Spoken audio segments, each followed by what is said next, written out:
ഇപ്പോൾ വനമന്ത്രി A K Saseendran മാധ്യമങ്ങളെ കാണുന്നു. അതിലേക്ക് ഒരാളും 3 പേരും 2019 ഒരാളും 20 ഒരാളും 23 ഒരാളും അങ്ങനെയാണ് ആ പ്രദേശത്ത് മാത്രം കൊല്ലപ്പെട്ടത്. സംസ്ഥാനത്തെ വിവിധ ഭാഗങ്ങളിൽ ഇതേ തോതിലുള്ള അപകട മരണം ഉണ്ടായിട്ടുമുണ്ട്. നമുക്കിതിന്റെ പ്രധാന കാരണങ്ങളിലേക്ക് കടന്നു പോകേണ്ടതുണ്ട്. തൽക്കാലം എന്തെങ്കിലും ആശ്വാസ സഹായം നൽകിയോ ആർക്കെങ്കിലും ഒരാൾക്ക് ജോലി നൽകിയോ ഈ പ്രശ്നം പരിഹരിക്കാൻ കഴിയില്ല. എന്നാൽ അതൊക്കെ അവർക്ക് അവകാശപ്പെട്ട കാര്യങ്ങൾ ഏതെങ്കിലും ഒന്ന് നിഷേധിക്കാൻ ഗവൺമെന്റ് തയ്യാറുമല്ല. അതെല്ലാം അവർക്ക് നിലവിലുള്ള വ്യവസ്ഥകൾക്കനുസരിച്ച് ഒട്ടും കാലതാമസമില്ലാതെ അത്തരം സഹായങ്ങൾ എത്തിച്ചു കൊടുക്കേണ്ടതാണ്. ആ കാര്യത്തിൽ ഗവൺമെന്റിന് ബാധ്യതയുണ്ട്. ശുഷ്കാന്തിയോടുകൂടി ആ കാര്യം ചെയ്യുന്നതാണ്. എന്നാൽ ഇപ്പോൾ ഇതിന് വരാനായി ഇങ്ങനെ ഉണ്ടാകാനിടയുള്ള സംഭവങ്ങളെക്കുറിച്ച് സംസാരിക്കുമ്പോൾ നമുക്ക് കിട്ടുന്ന വിവരം വനത്തിന്റെ വന്യമൃഗങ്ങളെ ഉൾക്കൊള്ളാനുള്ള ശേഷിക്കും അധികമായി വന്യമൃഗങ്ങളുടെ ജനസംഖ്യ വർദ്ധിച്ചിട്ടുണ്ട്. വനാതിർത്തി 29.55 ആയിട്ടുണ്ടെങ്കിലും വനാതിർത്തിക്കുള്ളിൽ വനമല്ലാത്ത സ്ഥലങ്ങളുടെ എണ്ണവും പരിധിയും വർദ്ധിച്ചിട്ടുണ്ട്. ഇതുമൂലം ഭക്ഷ്യാവശ്യത്തിനാണ് ഈ വന്യമൃഗങ്ങൾ നാട്ടിലേക്ക് വരുന്നത് എന്നാണ് പൊതുവെ നാം ആരോട് സംസാരിക്കുമ്പോഴും നമുക്ക് കിട്ടുന്ന വിവരം. ഇതിൽ ആ വാദത്തെ തള്ളിക്കളയാൻ ഗവൺമെന്റ് ഇല്ല. ആ ഒരു നിഗമനത്തെ അതുകൊണ്ട് തന്നെ ഈ വന്യജീവികളുടെ ജനന നിയന്ത്രണം എങ്ങനെയാണ് സാധിക്കുക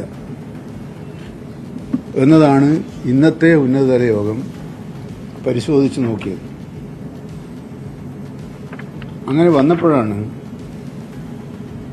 ബഹുമാനപ്പെട്ട സുപ്രീം കോടതിയിൽ Shaktiprasad Nayak versus Union Government of India എന്ന കേസ് 2013 ആരംഭിച്ചതാണ്. ഇത് ഇദ്ദേഹത്തിന്റെ നേതൃത്വമുള്ള ഒരു NGO ആണ്. നമ്മുടെ സംസ്ഥാനത്തെ ചീഫ് സെക്രട്ടറി അതിലെ കക്ഷിയുമാണ്. എന്തോ പിന്നീട് ആ കേസുമായി ബന്ധപ്പെട്ട നടപടികൾ മരവിച്ചു നിൽക്കുകയാണ്. അശ്രദ്ധ കൊണ്ടാണോ മനഃപൂർവ്വമാണോ? പക്ഷെ അത് കേരളം മാത്രമല്ല, 10ഓളം സംസ്ഥാനങ്ങൾ 13 സംസ്ഥാനങ്ങൾ കക്ഷി ചേർന്നിട്ടുണ്ട്. അപ്പോൾ അവരാരും തന്നെ ഈ കേസുമായി മുന്നോട്ട് പോയതായി കാണുന്നില്ല. ഈ കേസ് കൊടുത്തപ്പോൾ ജനന നിയന്ത്രണത്തിനായി നാളിതുവരെ വനം വകുപ്പ് ദേശീയാടിസ്ഥാനത്തിൽ സ്വീകരിച്ച നടപടികളെയാകെ സ്റ്റേ ചെയ്തിരിക്കുകയാണ്. ഇതാണ് പ്രധാനപ്പെട്ടൊരു കാരണം.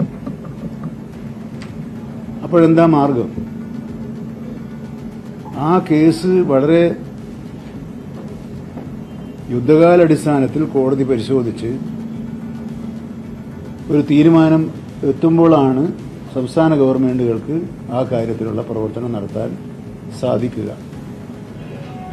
നമ്മൾ ഇന്ന് തീരുമാനിച്ചത് ഇതുമായി ബന്ധപ്പെട്ട് ഒരു അർജന്റ് പെറ്റീഷൻ ബഹുമാനപ്പെട്ട സുപ്രീം കോടതിയിൽ കേരളത്തിന് സമർപ്പിക്കാൻ കഴിയുമെന്നാണ് കണ്ടെത്തിയിട്ടുള്ളത്.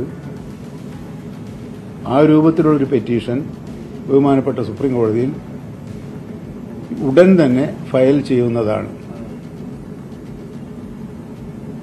അപ്പോൾ അതിന്റെ ഭാഗമായി ഇവരുടെ